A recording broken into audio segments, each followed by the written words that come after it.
7 मई 2025 को पहलगाम में धर्म पूछकर 26 बेगुनाह लोगों की हत्या करने वाले आतंकी जब पाकिस्तान की जमीन पर अपने ठिकानों में आराम से सो रहे थे, तब उन्हें बिल्कुल अंदाजा नहीं था कि ये रात उनके लिए आखिरी साबित होने वाली है। रात लगभग 1:05 से 1:30 के बीच पाकिस्तान के सियालकोट, मुरीद के और बहावलपुर और साथ ही पोके के मुजफ्फराबाद, कोटली और भिंबर में मौजूद आतंकी ठिकानों पर एक साथ हमला किया गया। लश्कर-ए-तैयबा, जैश-ए-मोहम्मद और हिजबुल मुजाहिदीन के कुल 9 ठिकानों पर 24 मिसाइलें और कई बम गिराए गए। रात के सन्नाटे में चारों तरफ धुएं का गुबार फैल गया और कुछ ही मिनटों में आतंक के ये सभी अड्डे पूरी तरह तबाह हो गए। ये कार्रवाई भारत की तरफ से उन आतंकियों और उनके हैंडलर्स के खिलाफ थी जो पाकिस्तान में छिपकर भारत में मासूम लोगों को मारते रहे हैं। इस मिशन को ऑपरेशन सिंदूर नाम दिया गया। ये उन माओं और बहनों के दर्द का जवाब था जिनकी आंखों के सामने पहलगाम में उनके परिवार उजाड़ दिए गए थे। ऑपरेशन सिंदूर को आतंकवाद के खिलाफ भारत की अब तक की सबसे बड़ी मिलिट्री एक्शन माना जा रहा है। पहली बार भारत ने इंटरनेशनल बॉर्डर से करीब 100 किलोमीटर अंदर जाकर आतंकी ठिकानों को निशाना बनाया। इस ऑपरेशन में 100 से ज्यादा आतंकियों के मारे जाने की जानकारी सामने आई। इनमें जैश-ए-मोहम्मद के चीफ मसूद अजहर के परिवार के 10 लोग और उसके 4 करीबी एसोसिएट्स शामिल थे। ये हमला इतना जोरदार था कि सैकड़ों बेगुनाह लोगों की मौत का जिम्मेदार मसूद अजहर खुद टूट गया और ये कहते हुए सुना गया कि काश वो भी इस हमले में मारा गया होता। अब सवाल ये था कि भारत ने पाकिस्तान के अंदर इतना बड़ा ऑपरेशन कैसे किया, इसकी प्लानिंग कैसे हुई और इसके बाद हालात कैसे बदले। आतंकी ठिकाने तबाह होने के बाद पाकिस्तान ने घबराकर भारत के सिविलियन एरियाज और मिलिट्री साइट्स को नुकसान पहुंचाने की कोशिश की, लेकिन वो इसमें पूरी तरह नाकाम रहा। इसके जवाब में इंडियन आर्म्ड फोर्सेज ने पाकिस्तान के 11 एयरबेस पर कड़ी कार्रवाई की। इससे पाकिस्तान को भारी नुकसान हुआ और उसे पीछे हटने पर मजबूर होना पड़ा। पहलगाम हमले को अंजाम देने वाले 4 आतंकी हमले के बाद जंगलों में भाग गए, लेकिन भारत ने साफ कहा कि इस हमले के जिम्मेदार लोगों और इसकी साजिश रचने वालों को उनकी सोच से भी बड़ी सजा दी जाएगी। भारत ने यह भी साफ किया कि ये एक बेहद प्रिसाइज और जॉइंट मिलिट्री ऑपरेशन था जिसमें पाकिस्तान और पाकिस्तान ऑक्यूपाइड जम्मू एंड कश्मीर में मौजूद 9 बड़े टेरर कैंप्स को निशाना बनाया गया। इसका मकसद सिर्फ पहलगाम हमले के विक्टिम्स को जस्टिस दिलाना था। हमले के बाद पाकिस्तान की ओर से रात के अंधेरे में ड्रोन्स भेजे गए, लेकिन इंडियन आर्मी ने तुरंत एक्शन लेते हुए करीब 50 ड्रोन्स को हवा में ही नष्ट कर दिया। इसके साथ ही देशवासियों को भरोसा दिलाया गया कि मातृभूमि पर किसी भी तरह का हमला सफल नहीं होने दिया जाएगा। इसी दौरान लाहौर में मौजूद पाकिस्तान का एयर डिफेंस रेडर और डिफेंस सिस्टम भी इंडियन फोर्सेस की कार्रवाई में पूरी तरह न्यूट्रलाइज कर दिया गया।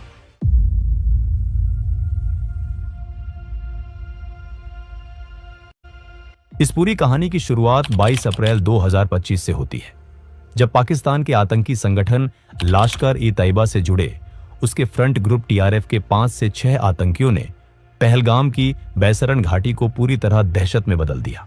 आतंकियों ने वहां मौजूद लोगों को रोका, उनसे उनका धर्म पूछा और जैसे ही किसी ने खुद को हिंदू बताया, उसे गोली मार दी गई। वो यहीं नहीं रुकी। आतंकियों ने पुरुषों से उनकी धार्मिक पहचान साबित करने के लिए कलमा पढ़ने को कहा। जो लोग कलमा नहीं पढ़ पाए, उन्हें बेरहमी से मार दिया गया। इस तरह सिर्फ धर्म के आधार पर 26 बेगुनाह पुरुषों की जान ले ली गई। ये पाकिस्तान की तरफ से कराया गया कोई पहला आतंकी हमला नहीं था। पिछले 2-3 दशकों में पाकिस्तान स्पॉन्सर्ड टेररिज्म के तहत 2001 parliament attack, 26/11 Mumbai attack, Pathankot, Uri और पुलवामा जैसे कई बड़े हमले भारत में कराए जा चुके हैं।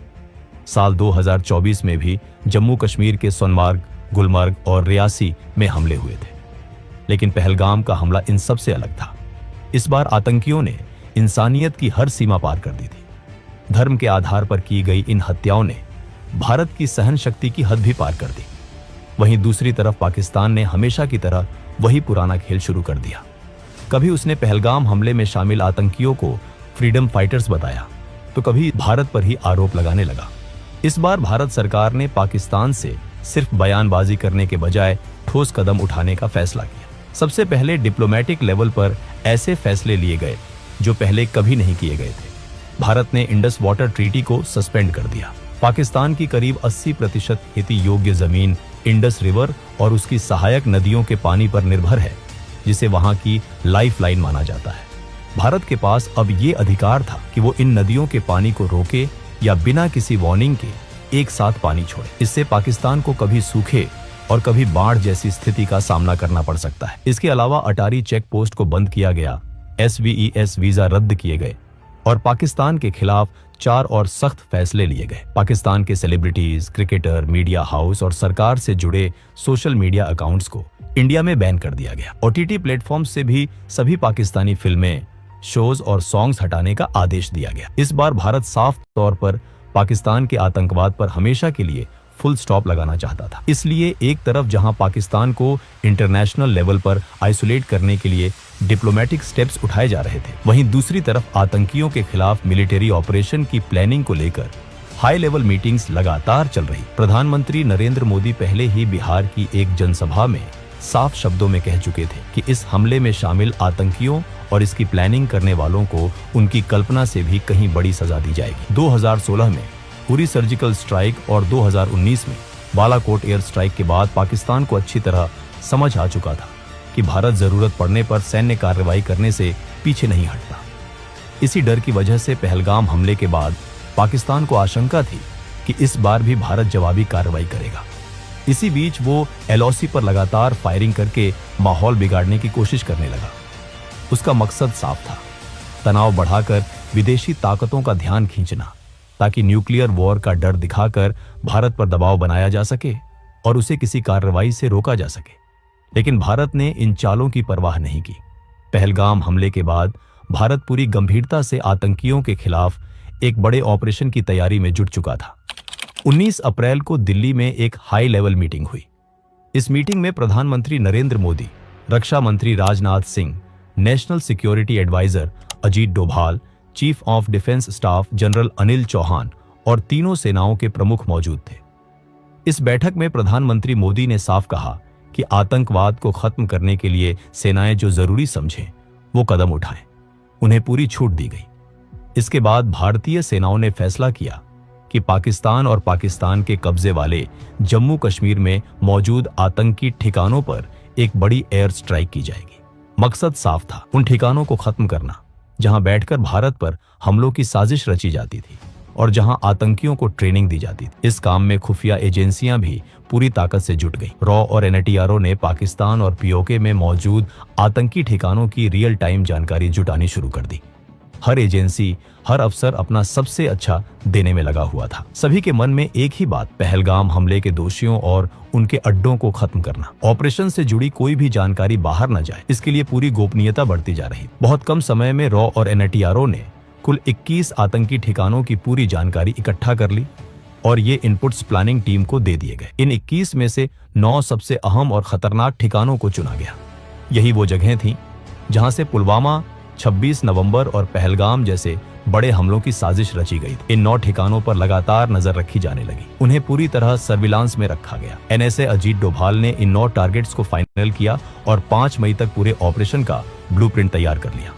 इसके बाद उन्होंने प्रधानमंत्री मोदी से मिलकर ऑपरेशन की मंजूरी मांगी। प्रधानमंत्री मोदी ने बिना देर किए इन 9 आतंकी ठिकानों पर कार्रवाई की मंजूरी दे दी। पहलगाम में आतंकियों ने हिंदू महिलाओं का सुहाग उजाड़ा था। उसी दर्द और उसी इंसाफ की भावना से इस मिशन का नाम रखा गया, ऑपरेशन सिंदूर। ऑपरेशन शुरू करने से पहले हर छोटी बड़ी डिटेल को ध्यान से चेक किया गया। हर पॉसिबल रिस्क का पूरा असेसमेंट किया गया ताकि किसी भी तरह की मिस्टेक की कोई गुंजाइश न रहे। इस मिशन के लिए फाइटर जेट्स की एक मजबूत टीम बनाई गई।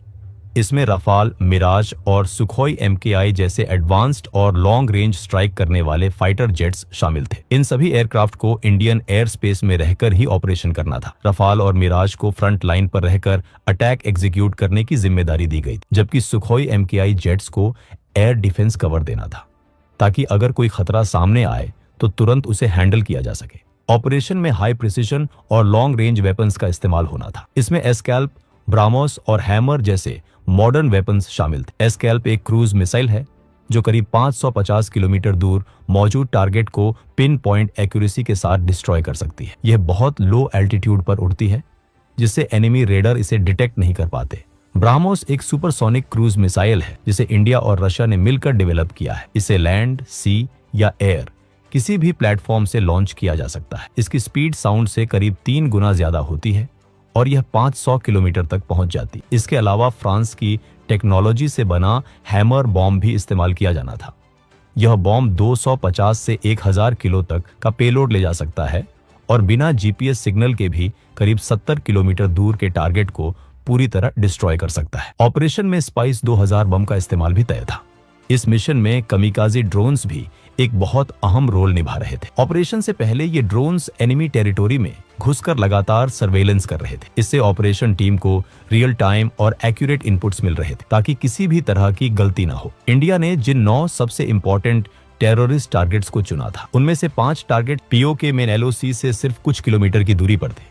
बाकी 4 टारगेट्स पाकिस्तान के अंदर इंटरनेशनल बॉर्डर से 6 किलोमीटर से लेकर करीब 100 किलोमीटर तक भीतर मौजूद थे। इंडियन एयरफोर्स के साथ साथ इंडियन आर्मी और इंडियन नेवी को भी स्टैंड बाय पर रखा गया था ताकि ऑपरेशन के बाद अगर लैंड या सी पर कोई कॉन्फ्लिक्ट होता है तो तुरंत जवाब दिया जा सके। 6 और 7 मई की दरमियानी रात रफाल, सुखोई MKI और मिराज फाइटर जेट्स मिसाइल्स और बॉम्ब से लैस होकर इंडियन बॉर्डर के अंदर ही अपने अपने टारगेट से सेफ डिस्टेंस पर पोजीशन ले चुके थे। रात का अंधेरा फैला हुआ था, चारों तरफ कंप्लीट साइलेंस थी। पीओके और पाकिस्तान में बैठे आतंकवादी जो कुछ दिन पहले इंडिया के मासूम लोगों की जान ले चुके थे, बेखबर होकर सो रहे थे। उन्हें बिल्कुल भी अंदाजा नहीं था कि यह रात उनके लिए आखिरी साबित होने वाली है।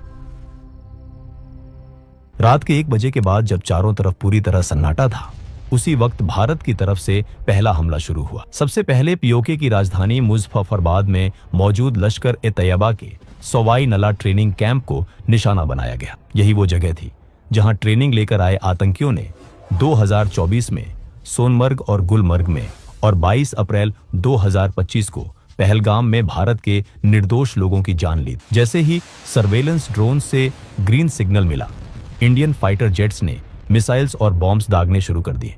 कुछ ही सेकंड में सवाई नाला कैंप की इमारतें आग के गोले में बदल गईं। चारों तरफ तेज धमाकों की आवाज गूंज उठी और आसमान काले धुएं से भर गया। कई आतंकवादी वहीं मारे गए और जो बचने की कोशिश कर रहे थे वे गिरती इमारतों के मलबे में दब गए। इसके बाद अगला टारगेट पीओके के मुजफ्फराबाद में ही एलओसी से करीब 15 किलोमीटर दूर मौजूद जैश-ए-मोहम्मद का सैयदना बिलाल कैंप था। ये जैश का रहने का और ट्रेनिंग एरिया था जहां नए रिक्रूट्स को हथियार चलाना, एक्सप्लोसिव्स बनाना और फिडाइन अटैक्स की ट्रेनिंग दी जाती थी।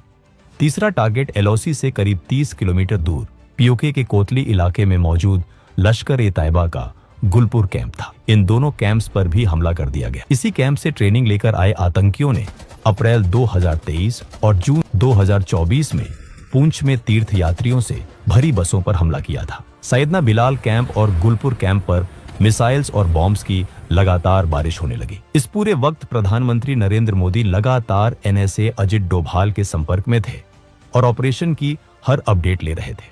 इसके बाद इंडियन फाइटर जेट्स का अगला निशाना भिम्बर इलाके में लश्कर-ए-तैयबा का बरनाला कैंप और कोतली में जैश-ए-मोहम्मद का अब्बास कैंप बना। बरनाला कैंप में लश्कर अपने आतंकियों को हथियार चलाने, फेक आईडीज बनाने और जंगल में सर्वाइव करने की ट्रेनिंग देता था। वहीं अब्बास कैंप, जिसकी कैपेसिटी करीब 15 टेररिस्ट्स की थी, वहां जैश-ए-मोहम्मद फिदायीन तैयार करता था। जैसे ही फाइनल क्लियरेंस मिला, एक के बाद एक कई मिसाइल्स आसमान से गिरी और दोनों आतंकी ठिकाने पूरी तरह तबाह हो गए। उसी दौरान Indian fighter jets Indian air space में रहते हुए पाकिस्तान के अंदर भी जैश-ए-मोहम्मद, लश्कर-ए-तैयबा और हिजबुल मुजाहिदीन के कई ठिकानों को निशाना बना रहे थे। ऑपरेशन पूरी प्लानिंग, स्पीड और एक्यूरेसी के साथ अपने अगले फेज की ओर बढ़ चुका था। पाकिस्तान के अंदर भारत का पहला टारगेट सियालकोट में मौजूद जैश-ए-मोहम्मद का सरजाल कैंप था। इसी कैंप में मार्च 2025 में जम्मू कश्मीर में 4 इंडियन सोल्जर्स की हत्या में शामिल आतंकियों को तैयार किया गया था। इसी इलाके में हिजबुल मुजाहिदीन का मेहमुना जोया कैंप भी मौजूद था, जहां पठानकोट एयरबेस अटैक की प्लानिंग की गई थी। इंडियन एयर स्पेस में रहते हुए फाइटर जेट्स ने सियालकोट के इन दोनों टेरर कैंप्स पर मिसाइल्स और बॉम्ब्स दागे। हथियार अपने तय किए गए टारगेट्स पर जाकर इतने जोर से फटे कि कुछ ही पलों में दोनों कैंप्स मलबे में बदल गए। इसके बाद इंडियन फाइटर जेट्स ने बॉर्डर से करीब 18 से 25 किलोमीटर दूर मुरीदके में मौजूद लश्कर-ए-तैयबा के सबसे बड़े अड्डे मरकाज-ए-तैयबा कैंप को निशाना बनाया। ये वही जगह थी जहां 1990 से आतंक की जड़ें मजबूत की जा रही थी। यहीं 2008 के मुंबई अटैक के लिए अजमल कसाब और उसके साथियों को ट्रेनिंग दी गई थी। डेविड हेडली और तहावुर राना जैसे कॉन्स्पिरेटर्स को भी यहीं तैयार किया गया था। जब इस कैंप के एग्जैक्ट कोऑर्डिनेट्स सामने आए तो ऑपरेशन से जुड़े जवानों के अंदर सालों से जमा गुस्सा और दर्द और ज्यादा तेज हो गया। यह सिर्फ एक टारगेट नहीं था, बल्कि उन लोगों का ठिकाना था जिन्होंने पूरे देश को दहला दिया था। बिना समय गवाए मिसाइल्स और बॉम्ब्स ने पाकिस्तान एयर डिफेंस रेडर से बचते हुए मरकाजी तैयबा पर हमला किया। जोरदार धमाकों से जमीन कांप उठी, आसमान गूंज गया और कुछ ही पलों में आतंक का यह किला पूरी तरह ढह गया। इन हमलों के साथ भारत पाकिस्तान में चल रहे 8 बड़े आतंकी ठिकानों को खत्म कर चुका था, लेकिन अभी एक सबसे बड़ा और खतरनाक अड्डा बाकी था। यह जैश-ए-मोहम्मद का मेन स्ट्रॉन्ग होल्ड था, जो बॉर्डर से करीब 100 किलोमीटर दूर पाकिस्तान के पंजाब प्रांत के बहावलपुर में मौजूद था। इस कैंप का नाम था मरकाज सुभान अल्लाह, जो जैश-ए-मोहम्मद का हेडक्वार्टर था। यही वो जगह थी जहां जैश का चीफ मौलाना मसूद अजहर पैदा हुआ था और यहीं से उसने अपने टेरर ऑर्गेनाइजेशन की नींव रखी थी। इसी ठिकाने से 2001 parliament attack, Jammu Kashmir assembly attack, 2016 Pathankot airbase attack और 2019 पुलवामा अटैक की प्लानिंग की गई थी। इन हमलों में मारे गए लोगों को सच्ची श्रद्धांजलि देने के लिए इंडिया ने इस टेरर हब पर ब्राह्मोस मिसाइल दागी।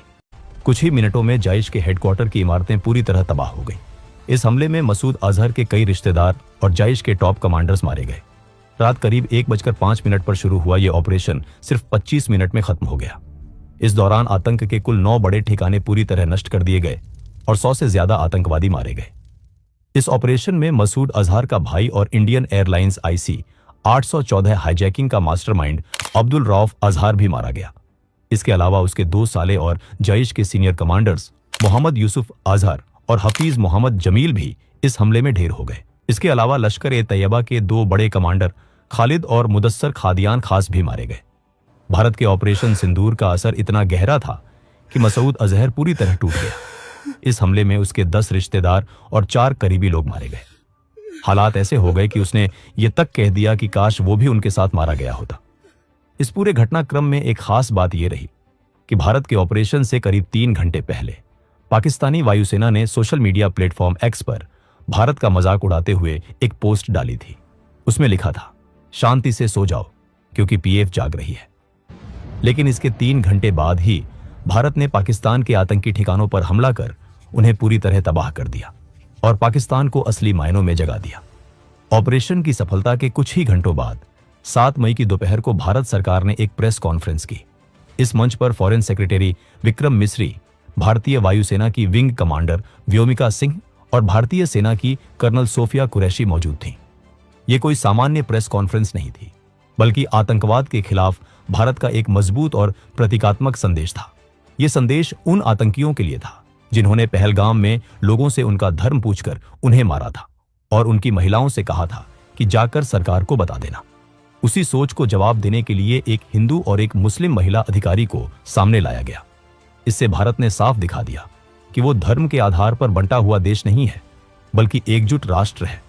कर्नल सोफिया कुरैशी और विंग कमांडर व्योमिका सिंह ने लाइव वीडियो सबूतों के साथ बताया कि भारत ने ऑपरेशन सिंदूर के तहत POK में 5 और पाकिस्तान में 4 आतंकी ठिकानों को निशाना बनाया और सभी को पूरी तरह नष्ट कर दिया।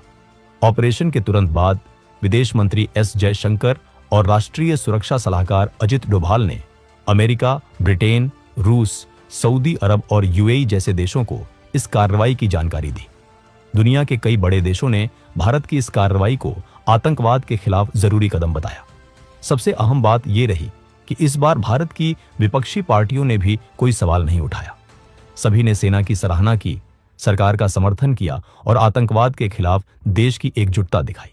इसके बाद पाकिस्तान के रक्षा मंत्री ख्वाजा आसिफ ने बयान दिया कि अगर भारत हमले रोक देता है तो पाकिस्तान भी कोई जवाबी कार्रवाई नहीं करेगा। लेकिन उनकी बातों के उलट पाकिस्तानी सेना लगातार LOC पर भारत के रिहायशी इलाकों को निशाना बना रही थी। पाकिस्तान की ओर से सबसे ज्यादा गोलीबारी पुंछ इलाके में हुई। इस फायरिंग में 12 बेगुनाह लोगों की मौत हो गई, जिनमें 4 छोटे बच्चे भी शामिल थे। इसी हमले में भारतीय सेना के लांस नायक दिनेश कुमार भी शहीद हो गए। इतना ही नहीं, पाकिस्तान यहीं नहीं रुका, उसने भारत के खिलाफ एक बड़े सैन्य हमले की भी कोशिश की। 7 और 8 मई की रात के बीच पाकिस्तान ने जम्मू कश्मीर, पंजाब और गुजरात के करीब 15 शहरों में स्थित भारतीय सैन्य ठिकानों, आम नागरिक इलाकों और धार्मिक स्थलों को ड्रोन और मिसाइलों से निशाना बनाने का प्रयास किया।